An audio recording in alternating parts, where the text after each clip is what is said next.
Right. We need clapboards. We're Get us raising to the 1,000 production subscribers, level and we so will we can get get clapboards. clapboards so that we can sync our audio like the real people do. Like the actual professional entertainment industry people. Welcome, old people, to Hiya. episode 16 of season 2, Unbelievable. Tabletop Tuesday. It has been 16 weeks. It has been 16 weeks, but we are rapidly approaching. We are thundering toward. We are a locomotive on the tracks, heading direct toward the end of Bridge season that's 2. not there. Oh, got it. Wow. Yeah. Wow. I thought you were going with something. I thought you were doing a thing. No. Because, I don't know. Maybe it's because I've been watching the OC, so I'm just used to train wrecks. Wow. Okay. In a good way. This is how we do it in the OC. And this is how it's done in Orange County. Yes, the OC are like glorious, glorious train wrecks. It's amazing. It's the best show ever made. The Last of Us is okay too, but I mean, it's no OC. Right. Yeah. The interpersonal drama of The Last of Us does not rise to the level of the interpersonal drama of the OC. I wonder if Pedro Pascal was a guest on like season 3 of the OC, and nobody knew who he was at that time. So I'm gonna have an amazing surprise in the next few weeks when I get to season 3. That's gonna be my stuff I'm hyped about. Right. That'll be my stuff I'm hyped about that week. His early career is now being, I know. Pardon me, research and like his NYPD Blue appearance and stuff like and that. his Buffy the Vampire Slayer and he's like little baby faced. He looks like himself, just kind of softer. So I take it Raven betrayed me. I'm really hoping that that's the same career trajectory that I can have, where I spent like the first 25 years of it, just being on things, and now that I'm in my 40s, I can show up like with a beard as an adult and have 3 series regulars under my belt in the last decade. Yeah, I think we missed out on having Ben McKenzie's career trajectory. That ship has sailed. That ship has sailed. That dude has been on. That's not about tabletop. That's got nothing to do with tabletop. We're not talking well, that's about okay, because this is part of what you've been doing this week. But maybe we should redirect. What are you drinking today as we talk about our things and stuff? Well, in keeping with the trend that you have established over the last couple of weeks, I made myself a lovely blueberries and lemon water. So that's pretty cool. A little infusion, a little spa day water. Just delicious. Yeah. Well, that's boring as hell. No, I have a Guinness. I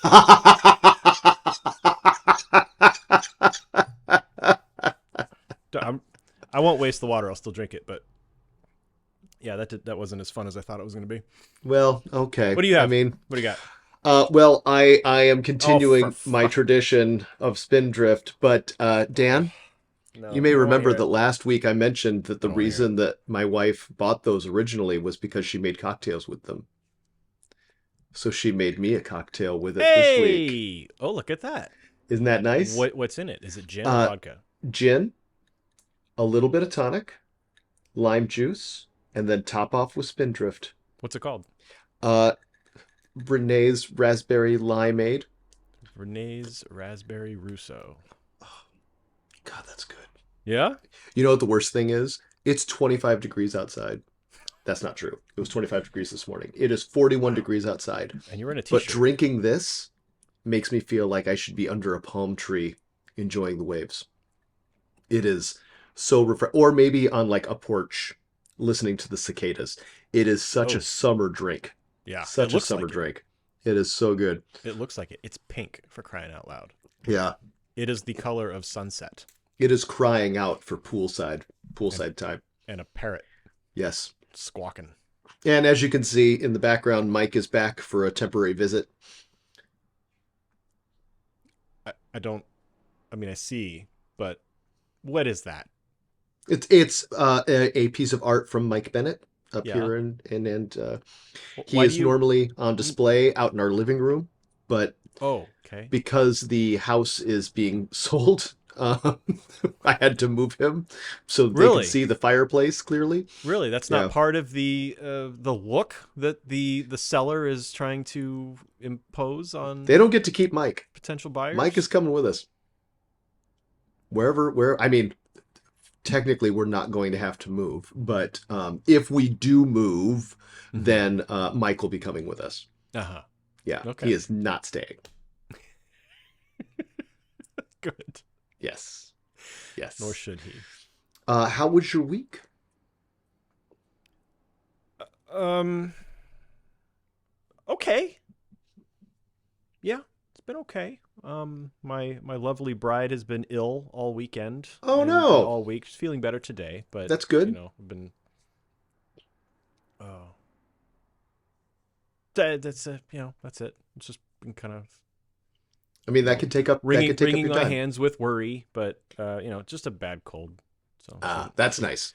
she doesn't have the vid again. Well, I was gonna say that's kind of the big question now. But Anytime who you can get the tell the difference sniffles, anymore? Who can tell the difference? it can get wild.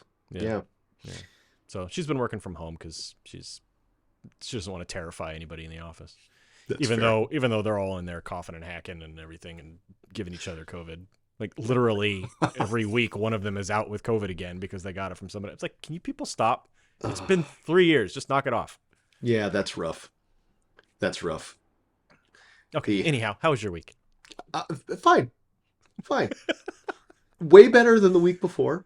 Okay. Yeah. It's been really busy. It's been really busy, and I don't mind busy.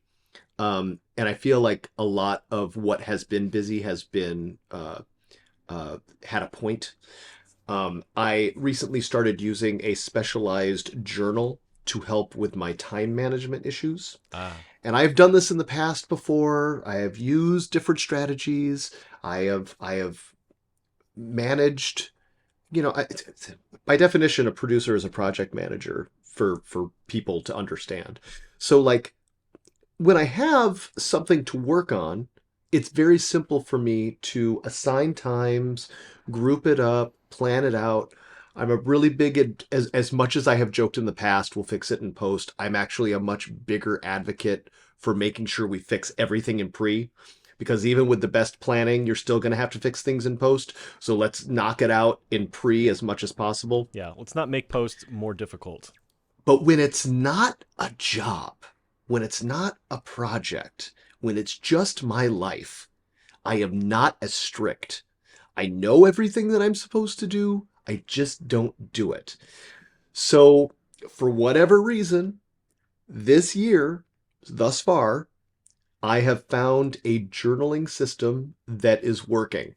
And Is it a product or are you just journaling in a specific style? it is a product that Like uses Panda a specific Planner style, but is I'm what not I'm asking. comfortable naming it because if I'm going to name it, I want them to pay us. But that's been my week. And now I think it's time to get into our weekly progress. No games for old men. Dan, Yeah. I've finished all the foot soldiers. Did you? I have moved on to the Awesome. characters. Very cool. I, again, have been working on them right up until we were working, so I don't have pictures to show you. Yeah. I do have pictures for the people, though. So while Yes. they're looking at these, I'm going to show you this on the camera just so you can see it. Alrighty. Yeah, but they be done. Very That's great. excited. That's great. I'm super stoked about getting these guys done. And then Did you varnish them yet? no, I Is it have gold? to finish the rims and then I'll varnish them. But I will be varnishing them probably tomorrow because I got to get all those varnished because my varnish box is a shoebox. It only has so much space on it to be Yep. able to do it. So I got to get all 10 of those guys varnished and then set up and ready. But I'm super stoked. It feels good to get things done, and I've gotten them down to such a process that like I'm looking at other things and I'm like, everything I just did on this I could do on that, and that'll wipe that out in like a week. and we'll do that, and that'll get done in a week. So it's been really good practice to just kind of get strokes back. Like, I've joked about getting back to the height of my powers before, but I I feel didn't think like, you were joking. okay, I guess I was speaking lightly about the fact that I was trying to get back up to the height of my powers. Yeah. But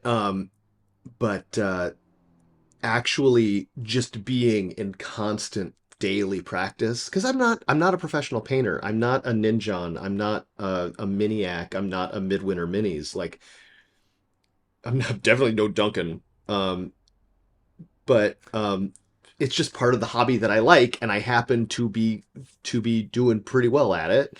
But actually painting daily as part of this process has been such a learning endeavor, and I should have expected that, because it's like learning a language or doing anything. If you do regular daily repetition, you just get better at it through practice. And I don't know, sometimes you just need to see it happen. You got to touch the sun in order to remember, like, oh yeah, that's how these things work, duh. So yeah. And sometimes it takes longer to see that progress. Right. But right now it's going very fast. I'm super Good. stoked. Like, Good. I had an accident that turned into a very happy, repeatable accident, where I was able to do a cloak, the change of color for the cloak into the highlight, and I was The like, oh ombre yeah, well, like, I keep wanting to. What is it? It's Photoshop has a word for it. transition. I mean, the transition is really what it is, Anyway, and my brain isn't going to remember. that's But fine. but I accidentally was trying something, and it worked, and it was subtle, and I was like, oh, oh, I don't have to I don't have to do like 16 different processes. This is a single process, and it does the transition exactly the way I want it to. How did I miss this before? Well, it turns out I actually had the wrong paint before. When I remember a couple weeks ago, I was like, I ran out of paint. I had to go buy paint. Well, the new colors I got just work better. Maybe because they're not 10 years old. I don't know. But for whatever reason, the pigments just settled a whole lot easier. So yeah. So it turns out fresher paint makes for an easier paint job. Yeah. You don't have to mix it with water to get it to liquefy again. Right? So how has your progress been this week?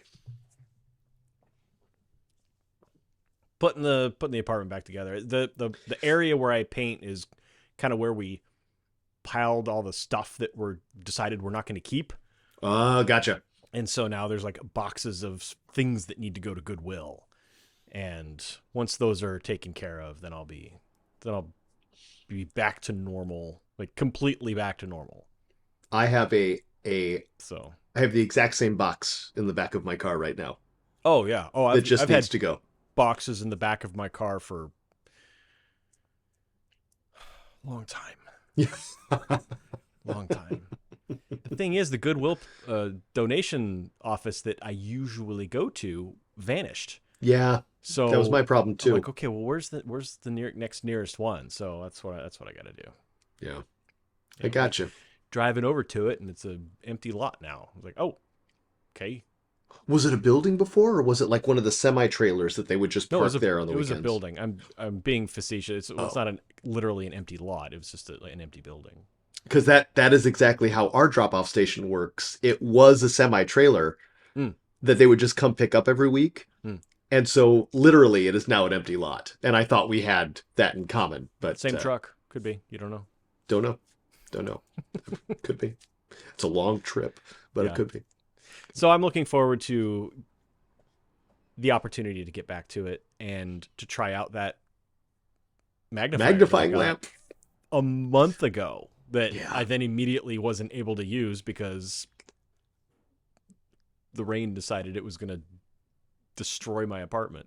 I'll tell you, man, So- the 2023 came in hot and hard.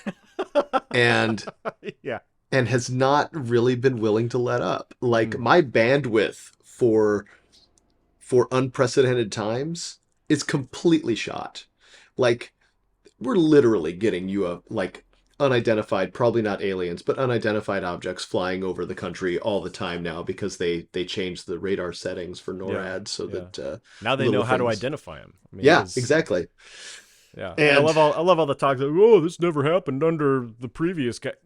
It did. Yeah. We didn't know how to identify the thing. Now that we can boop, boop, hone in on it and then look back on past records, we're like, oh, they were all over the place. We just didn't know what we were looking at. So yeah, now we do. So yeah, it's just apparently they've always been here, Curtis. they've always been here. They've And always honestly, been if among us. aliens landed on the frickin' presidential lawn tomorrow, I'd be I would like, not be that surprised. that tracks. That tracks, yeah. 100%. That's Do I just what's next. At what point am I going to are they going to make me stop paying my bills? Because that's when I'll be surprised. When are we getting to a Star Trek no money future where everything just kind of exists and it's all right? Wow. Yeah. Yeah.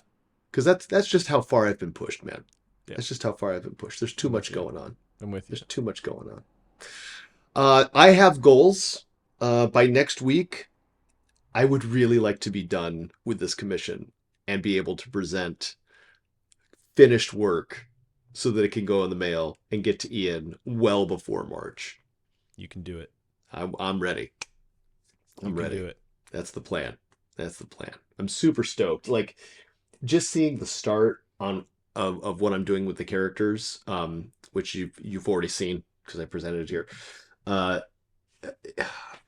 It's gonna be. I can't wait to see them fight something and then get staked to the ground by my witch hunters.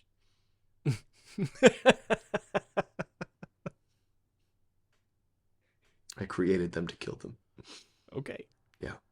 Yeah. Any goals for yourself for next week? I'm not willing to no, Curtis, no. Don't put me in that position. No, just continue being able to continue. Okay. I don't even remember where I am. That's fair. That's fair. I don't know If I don't know what you'd they like look to know anymore. where Dan is, go back and revisit the playlist for Tabletop Tuesday. You're gonna have to go back and, like 10 episodes before yeah. you see my last progress. Good amount of work. Good amount of work. All right. Well, that is our weekly progress. I feel looser. I feel ready. I got jiggling ice. It does look good. It looks like pink lemonade. It does not taste anything like pink lemonade, but it is very good. The raspberry and lime with the tonic water and the extra lime juice is just choice. And I'm not a big gin drinker, but Renee is, and so she gets good gin. And so What's the gin of choice? Why can't I? It's Ryan Reynolds' gin company. Aviation. Yeah, Aviation. Yeah. You'll have to insert Jeff's new "Cognitive Decline for Old Men" song right there. Cognitive decline. For real. No kidding. My brain is not doing great. I'm glad I've got most of this stuff written down. Speaking of having things written down, it's time for other tabletop things. No games for old men. We've actually got a pretty big other tabletop things to talk about.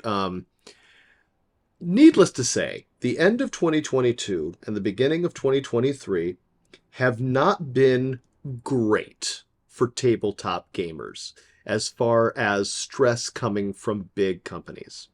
We had the whole mess with Wizards of the Coast and the OGL and D&D and 1D&D and 5e and all that mess. Mm-hmm. We're still seeing the fallout from that.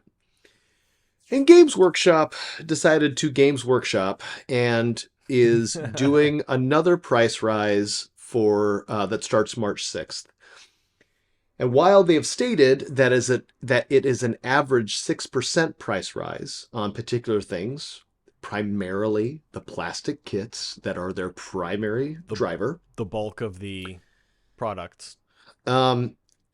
when people have done more research, they have discovered that these percentages are actually more in the range of 3 to 21%.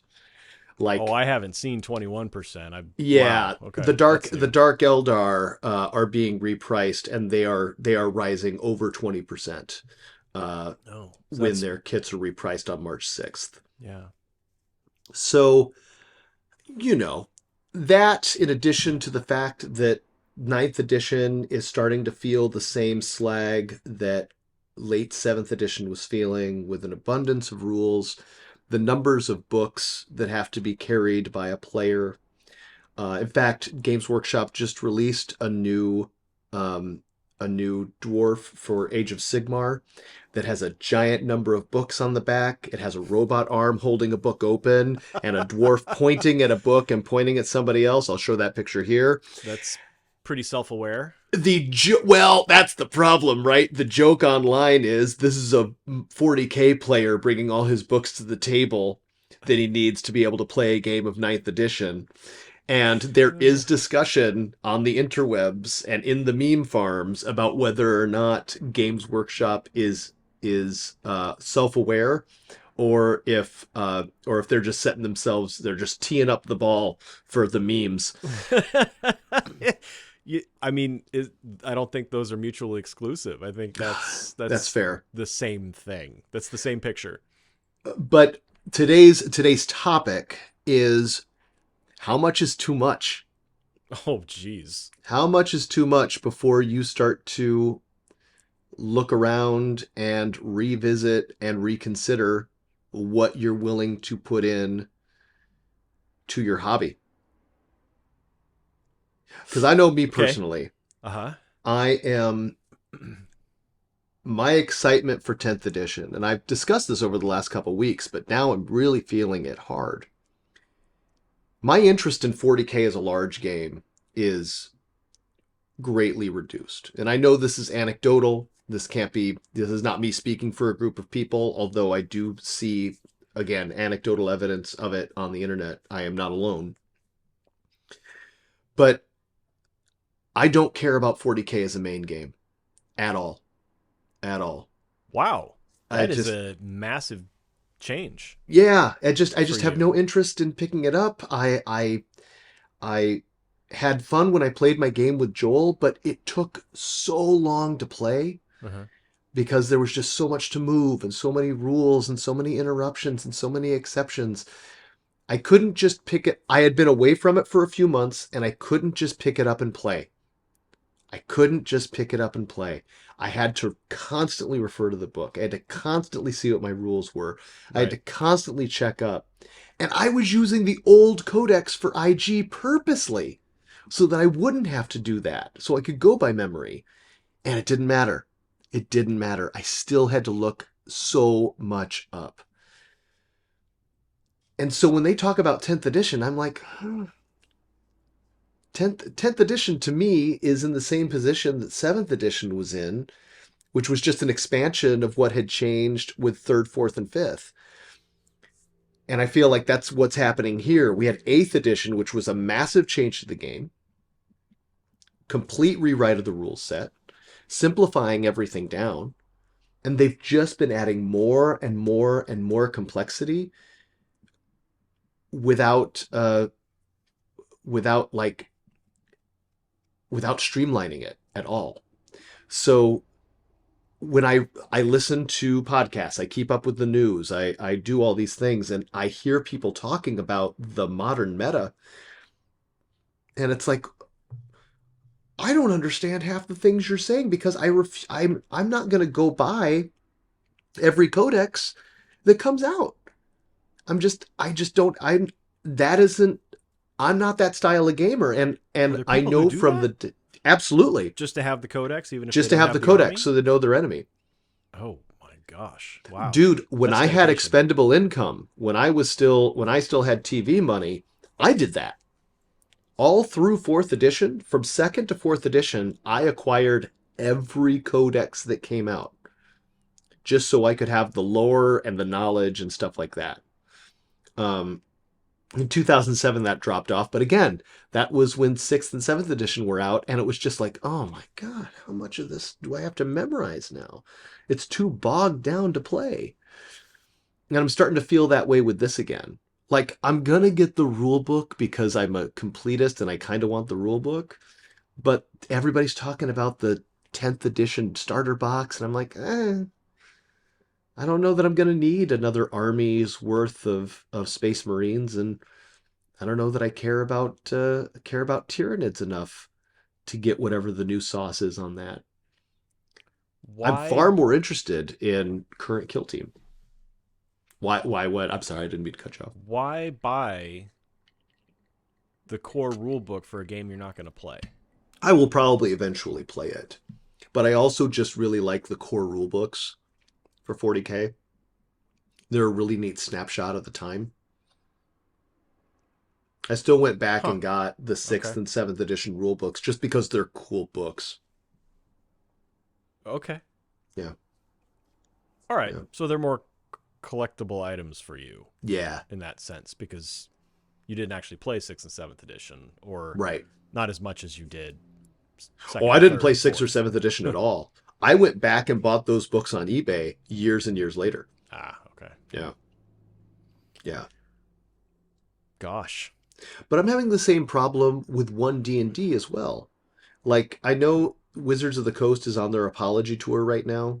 They're doing a whole bunch of interviews with content creators to try and get back in the good graces. And Ginny D has a really good one. I'll link to it here. I haven't seen a lot of the other ones yet because they're being released pretty slowly. But and by the time this comes out, I'm sure there'll be like 17 of them. But Ginny D is also keeping links to all of those in her description. So if you go there, you'll be able to see all of them. Yeah. But I feel burned, you know? I feel burned. I am not at all excited about 1D&D. I am perfectly happy continuing to play 5e for the rest of my time, at least in this particular moment. You are burned because of the OGL scandal, or you are burned because you're just burned out on D&D? What do you mean you're burned? I think both, dude. I think both. Like, I feel I never published under the OGL, and there are even aspects of the changes that they wanted to make that I understand from a cold business perspective. But it feels tainted because D&D always felt like a community that happened to have a corporate funder to me. They violated your trust as a consumer and as a fan of the product. Yeah. And so you feel betrayed. Yeah. Huh. But at the same time, I am also just kind of burned out on talking about D&D problems.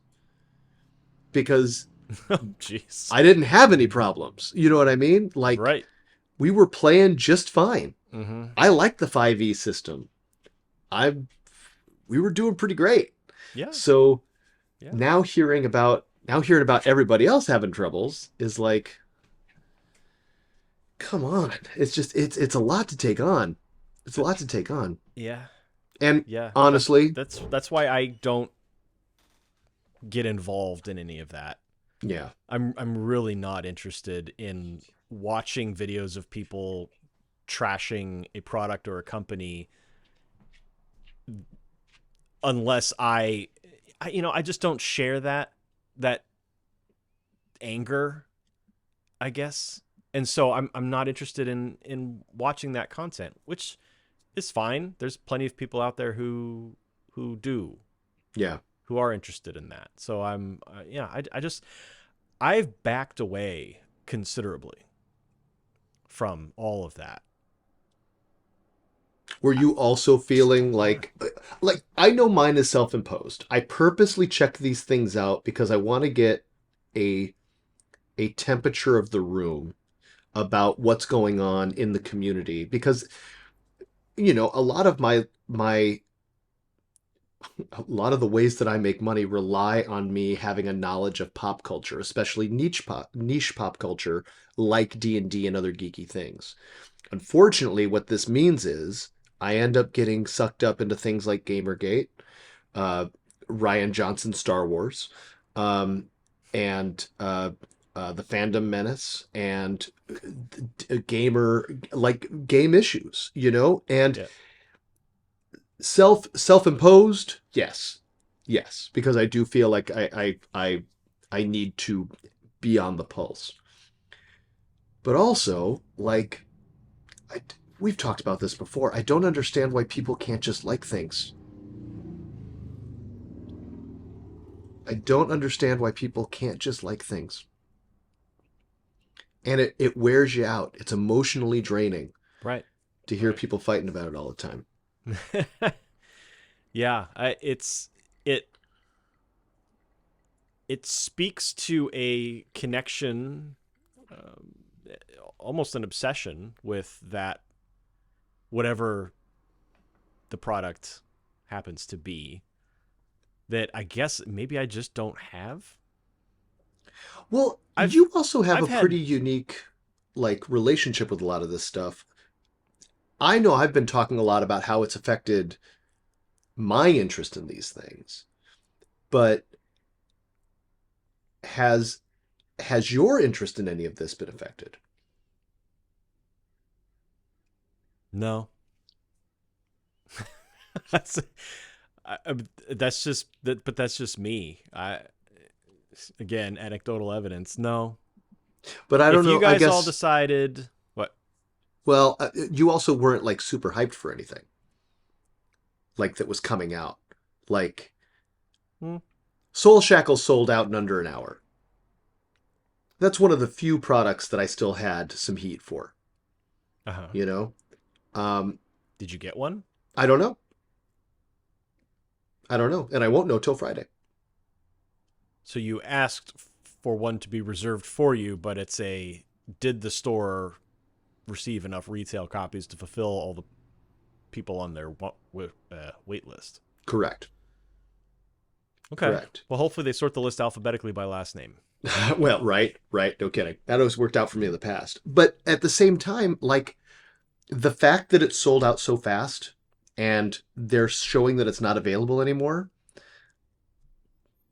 has also knocked my knees out from me. And it's like, well, do I really want to try and get these then? If you're going to make it hard, I don't want it to be hard. Let Yeah. me buy the thing I want. Don't don't try and get me with your FOMO, because it feels like I'm being manipulated now, right? It feels like you're trying to use FOMO marketing to get me to sign up, and that's not why I do the hobbies that I do. I do them so that I can get the thing I want and then do the thing I want with it. So if you're going to make me chase, like that's why I never did collectible trading card games. It's Oh, yeah. why I don't do blind boxes. It's why I don't do a lot of those things. I'm not interested in guessing and chasing them down. The only time I was ever interested in chasing something down was back issues of like comic books when I was a kid. And even then, I knew that I was going to be able to specifically pick up the thing I was trying to find. It wasn't like I bought a bag of comics and had to go, well, that's not Iron Man 23. Yep. Nope, that's not either. I don't want to have to. Don't make me chase you. Don't make me chase you. Because I'm not going to run. I'm not going to run. Too old. Yeah. Too old to go Yeah. chasing. Yeah, Yeah. I don't have. Yeah, I didn't have any excitement for Soul Shackle. I didn't even know about it until you mentioned it. Not just now, but I mean, Right. however Before. many Like, weeks what ago was you it? mentioned 2 it. episodes ago? It was what I was hyped for. But I did experience something very similar with, and I feel like the only purpose for my presence on this show is to link things back to video games, because that's the thing I know about. Like, you know about tabletop games, and my experiences with video games. So I feel like I have very little to offer this discussion. But in terms of the PlayStation 5, Mm. When that was released, very similar, sold out quickly. It was very difficult to get your hands on one. There were so many people that would go to a store, buy out their stock, and then sell them on eBay for 10 times the, Scalpers. maybe I'm exaggerating, but I don't think you definitely are. scalpers. So Yeah. that completely killed my interest in having a PlayStation 5. And apparently they're readily available now. I just don't care. I don't care. I have a PlayStation 3 and a PlayStation 4, and I have my PC. My PC is what I'm on almost all the time anyway. So I don't need another PlayStation. So, like you were saying, don't make it difficult for me to purchase and enjoy your product. At least Because that one somebody had other like factors involved though. They couldn't get chips. Like there were other, they weren't doing it on purpose. I'm sure they would have sold you a PS5. You know what I mean? Are It you- feels like Games Workshop is purposely not making enough because they want it to sell out and they want you to try and just buy in.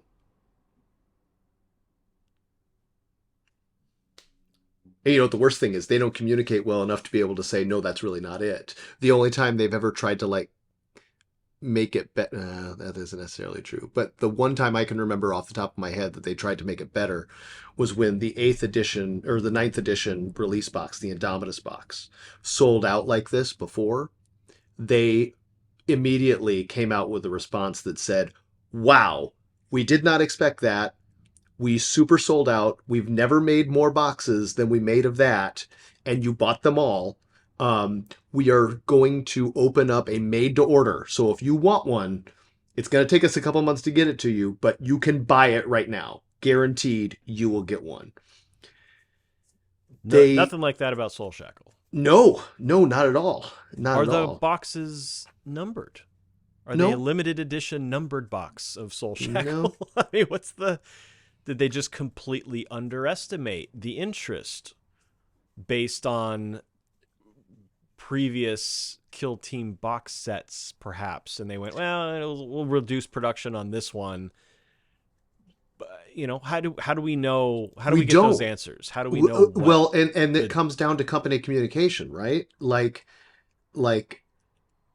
Wizards of the Coast could have avoided so much trouble if they would have been more transparent earlier on. Games Workshop has a habit and a record of letting marketing talk and set expectations. And then if anything goes wrong or if anything is different, they clam up and nobody knows anything and nobody can say anything. This happened with Cursed City. This is what happened with like the similar thing happened with the last Kill Team box set that came out because the Kasserkins were in it. So that sold out super fast. But everybody knew that their local shops had some. Nobody knows if the local shops have enough. And even then, when the Kasserkins came out, there was like a rumor on Reddit that stores were being told they weren't going to get their boxes because they oversold on the website. That ended up not being true, I think. But I'll have to fact check that, actually. Probably not going to fact check that. People got the got the boxes they wanted eventually. But Soul Shackle seems to be a surprise to everybody. Kasserkins were expected to be super popular, especially with the new Astra Militarum army coming out. It's a popular unit from back in the early 2000s when they were first released. They have a really cool rule set in the codex for the main game. People were expecting Kasserkins to sell out. I don't think anybody expected Adeptus Arbites and Dark Eldar to go like they did. So, yeah, it's a rough time to be playing corporate backed games. It's a rough time. It's a rough time. Even if you're into other fandoms, like the new release box for Star Wars Shatterpoint is coming out soon. And it's $165 for 16 miniatures, terrain, rule book, stuff like that.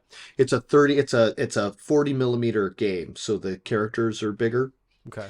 and it's a skirmish style game. They give you 4 skirmish teams. But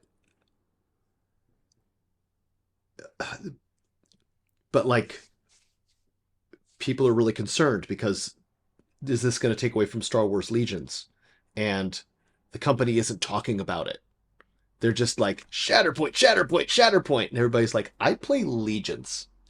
I've spent the last 5 years putting together my Star Wars Legions armies. Why do I have a feeling that all of a sudden all of my Legion stuff is going to stop being supported and not get any more releases? And they're like, I don't know what you're talking about. Have you heard about Shatterpoint? So, yeah, it's just it feels like greed is definitely coming to an 80s pinnacle again, particularly in gaming, where for a long, long time, tabletop wise, it didn't feel like we had that. Tabletop games still felt like a place where we weren't getting microtransacted. We were getting expansion, sure, but it wasn't to this degree, and we weren't being Games Workshop was marketing it that way, but their model hadn't moved on to every other company. And now it feels like everybody is looking at Games Workshop with their 40% profit margin and their insane stock price and going, we're going to do that. Let's do that one there. Let's do that. And I think that's a really bad precedent to set because it just means that regular non-whale players have less opportunity to get cool stuff for their hobby. Their hobby stops being something that can just be like something they do in their spare time, and it becomes something they have to make an effort on.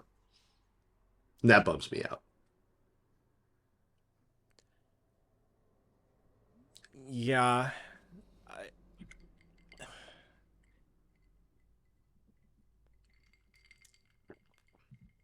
I feel like you've got a counterpoint sitting on your brain. No, not. But I guess my thought is, I've got probably a very unpopular response to that, which is, then stop playing. If the company is that makes the thing that you like is starting to treat you are starting to feel like they are not treating you with respect as a consumer, then you need to stop supporting them. And I know that there are a lot of people whose response to that would be, but I've already put so much time and money into it. I'm not willing to just abandon it like that. Okay, then there's got to be some other way to make your voice heard. Well, I do think maybe not that you're abandon- onto something. I apologize. I didn't mean to cut you off. I thought you were done. No, I do think you're onto something. I think that I probably won't be doing a whole lot of purchasing of either Wizards of the Coast or Games Workshop anytime soon. Mm-hmm. Yeah, me either. if we can get the Soul Shackle box, that's going to be good for the channel to unbox. But beyond that, like, I'm not excited about picking anything else up, so I'm not too worried about that. The nice thing with tabletop games is, like we discussed a couple weeks ago, once you've got it, you can play it. So we'll still be able to play. I won't have to get anything new. The things and the prices that aren't changing are things like paint.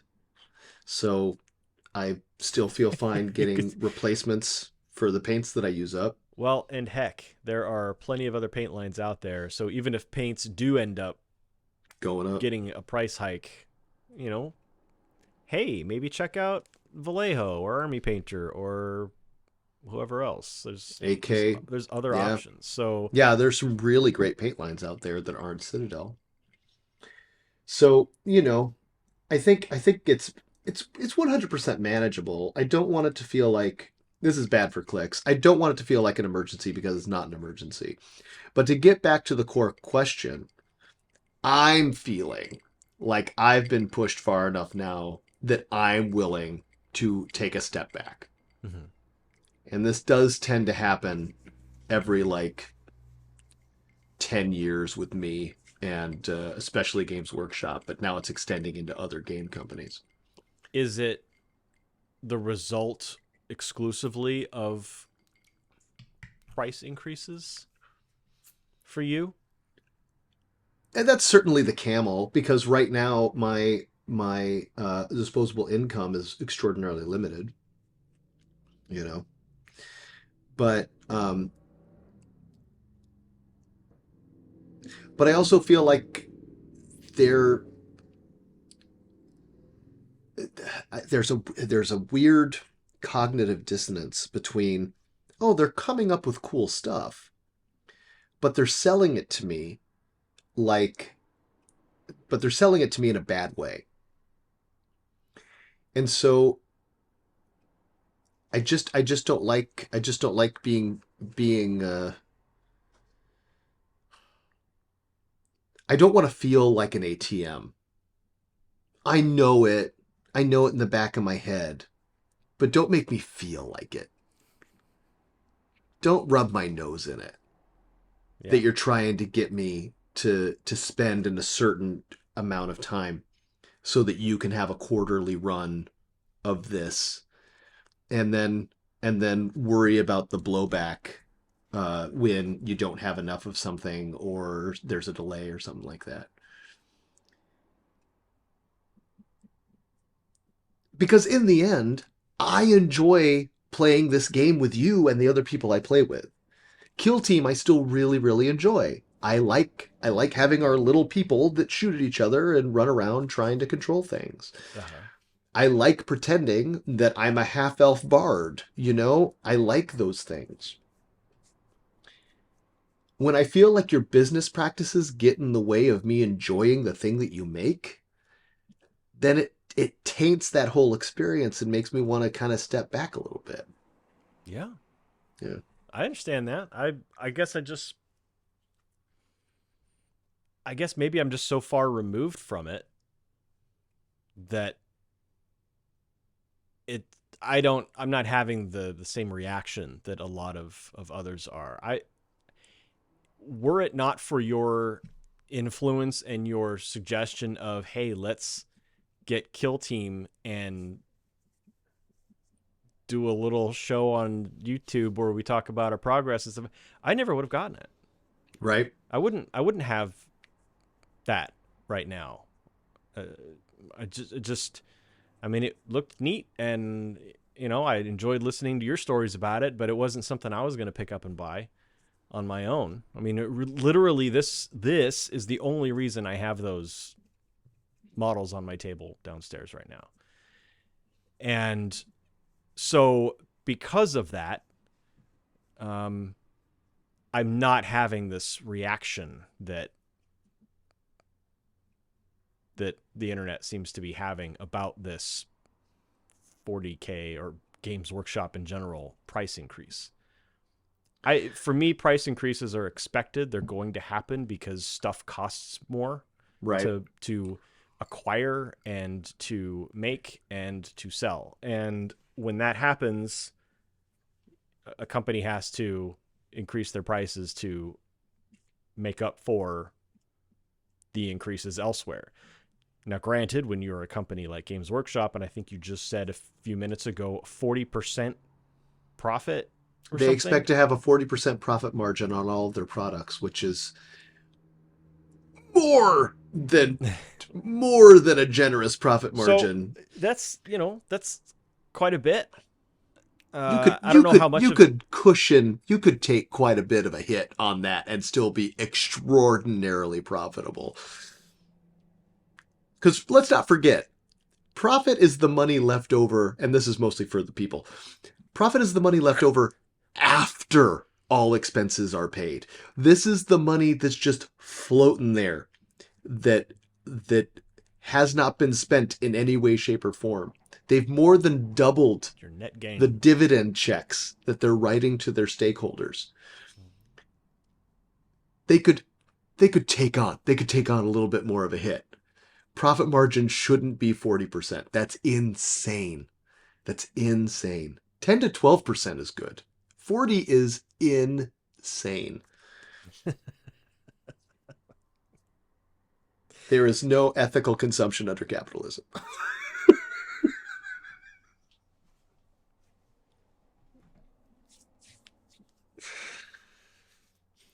But I don't want to be reminded of it. I already know. Just don't be a dick about it. That is the challenge for every company under capitalism, to Mm-hmm. make their product desirable, but don't make the consumer feel like a chump for consuming it. And I think that's part of it too. I think you actually stumbled onto That's it. a tough game to play. Yeah. I'm actually a little embarrassed to have been participating for as long as I have. So it feels bad when they decide to be like, well, he's been doing it this long. Let's make it feels personal. I know it's not personal. But it feels personal. It's like this jerk's been doing this for this long. He'll take it again. Of course he will. We're the only game in town if he wants grim, dark, this particular lore thing. You know? It would be interesting to know how much of that goes into the boardroom discussions of how much more can we squeeze out of our fans. Do you think that they'll absorb a 3% increase? And then, Bob Money Guy says, well, we've been doing a 2 to 3% increase for the last 10 years and we're still 40% profitable. And they're like, okay, let's try 6. Bump it up to 6. Let's try 6. We'll see what happens. And then if the next quarter is goes gangbusters for them again, they're like, okay, all right, this time next year, let's try it again. That's just going to happen. And people are going to keep buying it. There is a population of people, and I guess they're the whales, who will, regardless, shell out the money for the thing. And then there's the rest of us who are going to go, yeah, I'm out now. I'm not. Yeah. It doesn't interest me that much. Yeah. To pay that much more. When you think about something that's, like a $30 set of something, a 6% increase,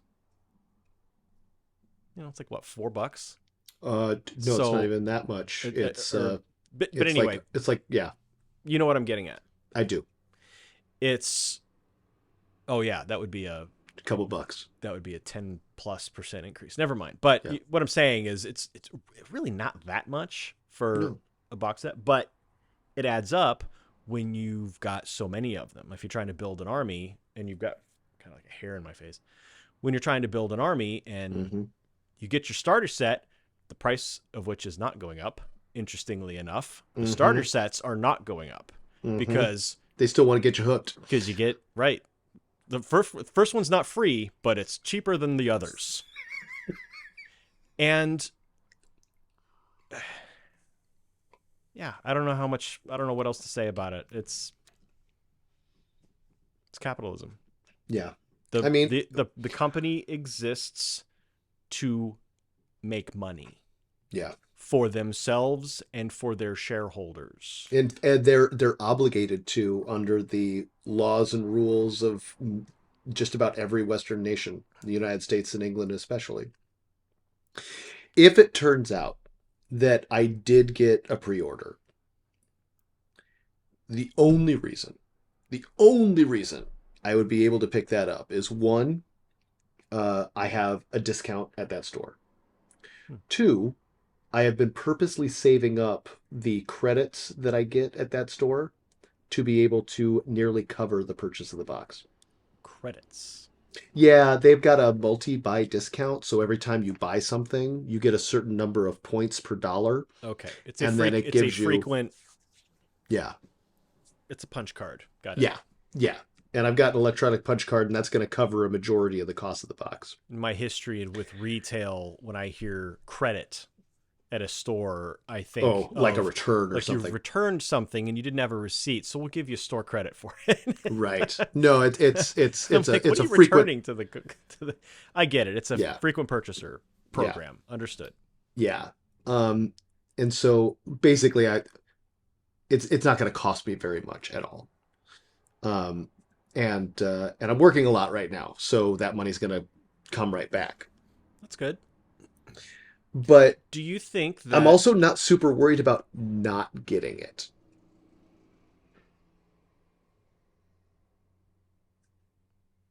okay? Yeah. Anyway, but you were going to There say, you go. Yeah. I don't remember. but no, Oh. no. I do remember now. Okay, so since we're on the subject of companies doing whatever they can to make more money, how do you feel about that game store's credits program? That's the same. It's a similar. It's what they're doing. They're trying to entice you to keep coming back to their store and not another store, so that they can make more money. And it doesn't cost them that much to what credit. What is the math on that? You spend $1 at their store. What's the credit you get for that? It's 1 point per dollar, Okay. and then they do it in increments of like 50 and 100 Mm-hmm. to give you your stuff. So What's the stuff? I don't remember. I know I've got a Is it lot, like you though. convert your points into a discount on a product, or is it we have this? It's actual dollars off. We're like a carnival prize wall, and if you turn in 100 tickets, you can get the stuffed teddy bear that's there. No, that the kind of thing? it's actual dollars. So I know I've got at least $50 off my next purchase if I decide to use it. Okay. At least. Okay. Because basically every time I get a box set, I just kind of wait. The money goes into that, right? And then it acquires a certain number of points. And then Does I it don't use those until the next box set comes out. Do the points expire? They do not. You sure? Yeah. Yeah. Okay. Yeah. I checked the last time I went to go pick up paint. So, Mm-hmm. yeah. Okay. Good. So, yeah. There are companies that have programs like that. Oh, sure. Oh, here's a point. Here's you get points. You get points. Keep coming back. And so you let your points build up, but then you go back to the store and like, oh, you don't have any points now because those all expired. Yeah. Didn't you know? No. Best Buy does stuff like that. So does DSW. So does Starbucks. Yeah. I get emails every Constantly. month. Oh, you should come back and buy some coffees because your points are about to expire. You know what? I'm not going there anymore. I don't either. That is the result of that. Now, it's not really on top. It's not tabletop game stuff, but we are talking about business practices that cause a customer to walk away. It is. That is one for me. The loyalty program at Guardian has kept me around, but I also like Guardian games in general. So Okay. the fact that it was just a nice little bonus Sure. for stuff that I was going to go get anyway, Sure. because it's the store that I normally go to. So, yeah. Now, if Mox tried to do something like that down the street, maybe like I don't know. I don't know if it would be enticing enough. I think I might be the wrong audience for what they're hoping the loyalty program does, because I'm not drawn to other places to go get stuff. It just so happens that my home store not only happens to have the things that I want, but has a loyalty program that makes it so that every time I buy something, a big purchase gets much cheaper. I'm waiting for the pub down the street to start doing, punch cards for whiskey purchases, man.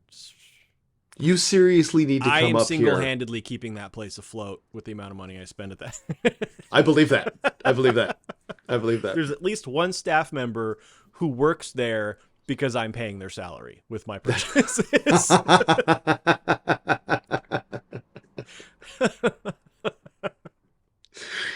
Something I mentioned in the bullet points that I think is a big bellwether for me that I forgot to mention before is I'm letting my White Dwarf subscription run out. That is shocking. Yeah. Yeah.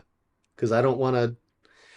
I've enjoyed it, but uh, it's not worth. It's not worth the $90 a year for me right now. $90 a year. Yeah, Is it a monthly? it's a monthly. Okay. Yeah, Was it at one point? Did it go to quarterly?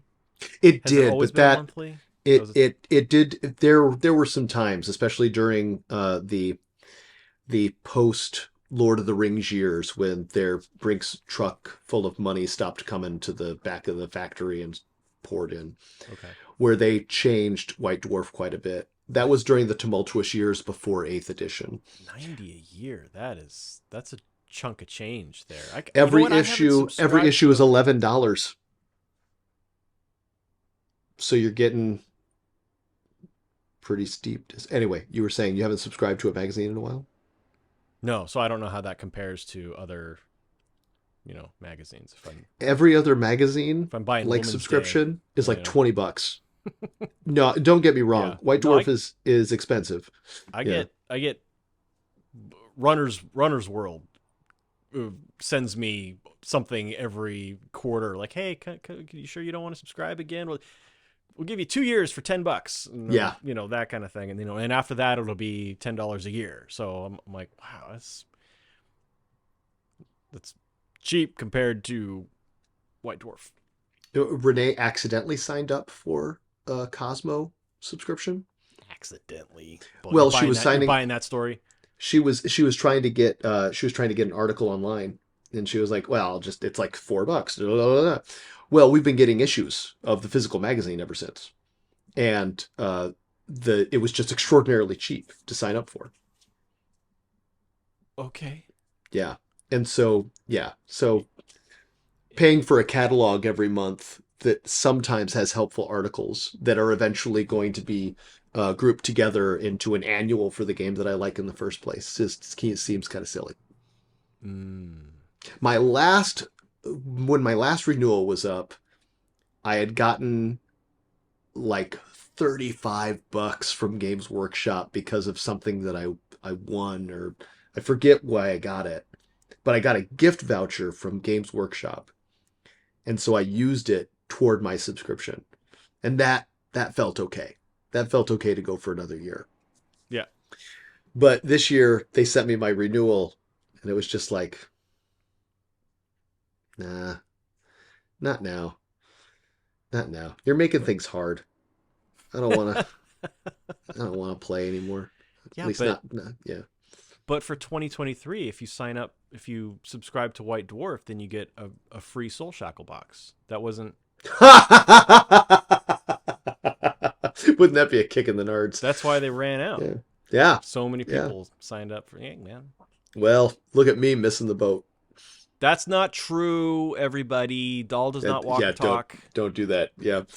What? They didn't tell me that. I'm going to sign up. games-workshop.com.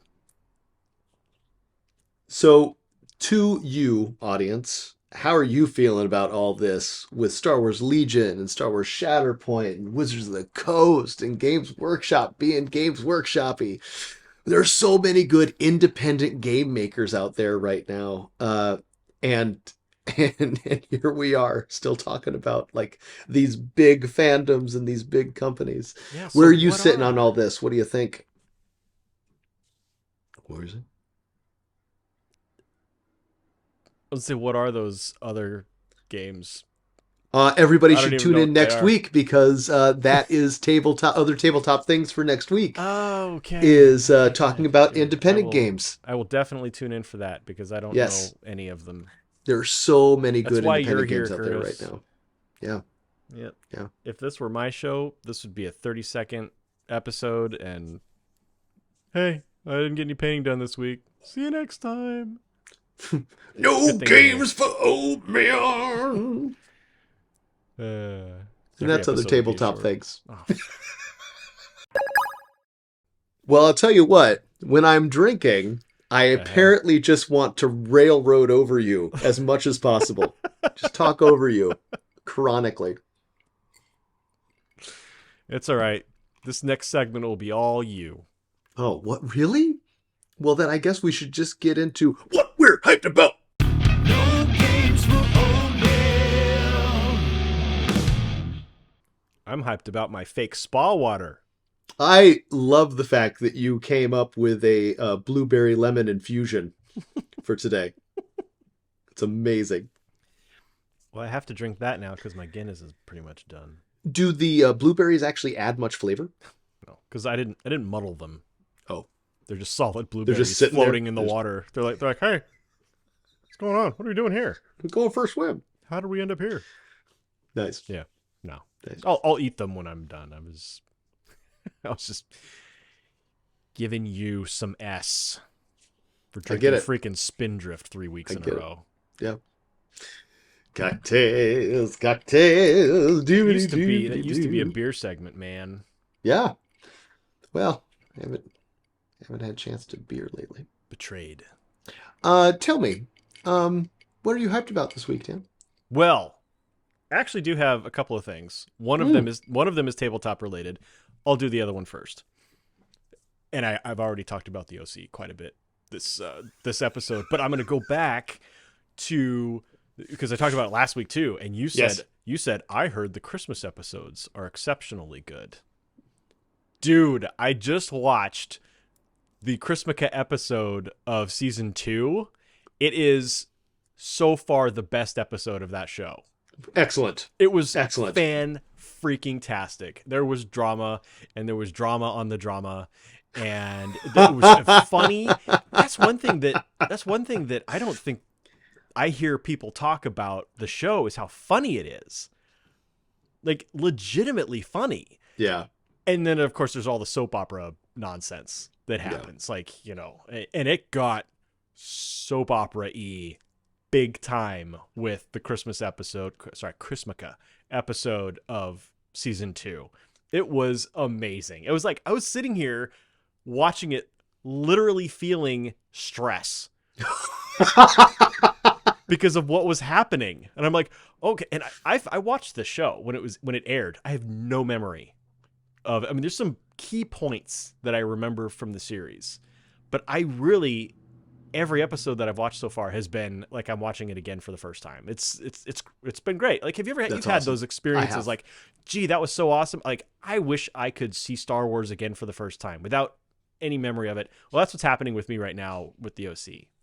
Don't remember just about most of it. So like I'm watching it all brand new. So That's awesome. season 2, episode 6 of the OC, the Christmaka that almost wasn't. It was fantastic. Is that the time travel one? Or the best of both worlds? Is that? No. Okay. No. Time travel? Not time travel, but like I don't remember any time alternate, travel. alternate future where they see what could have been. No. Okay. I don't remember that either. So when I get to that episode, that'll be exciting to watch. It's possible I'm thinking of a different show. I think you're talking about Star Trek. Star Trek does that all the time. Well, yeah. Anyway, continue, please. Maybe Lost. Did Lost do that once? I don't know. Simpsons did it. But what I got legitimately tabletop related excited about this week was Jordan Sorcery has started a series on the history of Talisman. Now, we've talked about this before, the Talisman tabletop game, the board game. Yes. Legitimately love that game. I watched episode 1. He's doing like a 2 or 3 part series because there's so much of it that he wanted to make shorter episodes of it. And I've just been really I enjoy his presentation style anyway and his sense of humor. And because I love that game so much, I was very excited about it. And when I finished the episode, I actually went onto Steam and I downloaded the Talisman digital game and Awesome. and played it because I don't have any friends near me, so I can't play my actual board game copy. So I played the digital one, and that's fine. It's not the same. But it was fun to get in some more Talisman after watching Jordan Sorcery. So I don't know how often he's going to release episodes, but hopefully he doesn't make us wait too long for episode 2 because he's going to talk about the 3rd edition and that's the one I started with. So Yeah. that's the one I'm. That's the one you excited to still hear have. hear the history. Yeah. It's it's in my Yeah. it's in my closet right there. We might have to do a breakdown of that while I'm in town. The Play it. breakdown. Well, like play it. Oh, just the two of us? Yeah. We're gonna need to recruit some people. Talisman's better with more people. Well, it turns out there are several people involved with this channel that could show up. So, Aha. turns out. Well, those are two Okay. pretty cool things to be hyped Yeah, about. those are my things that I was hyped about. What do you got? Okay, so as I mentioned earlier, I am nearly done with my commission, and when that is done, I am going to be building the Into the Dark scenery for our campaign game in March. So I don't need to ask them if they have it. Oh no, it'd be great if you could, but I because I was worried I wouldn't have time, but No, you're gonna make time. well, that's what I'm doing. You're gonna make time, and you're gonna bring it with you. That's it. I've been I'm not screwed asking around with it a little bit, and it's so neat. It's so neat. I know people online are talking about how it's very tight. The connections are very, very tight. The plastic goes together very hard. I can see why people have been like, "Ooh, I broke it." But the scenery itself is really, really, really neat. And I've got a good plan for getting it done quickly but pretty. Mhm. And I'm just stoked. I'm pretty excited.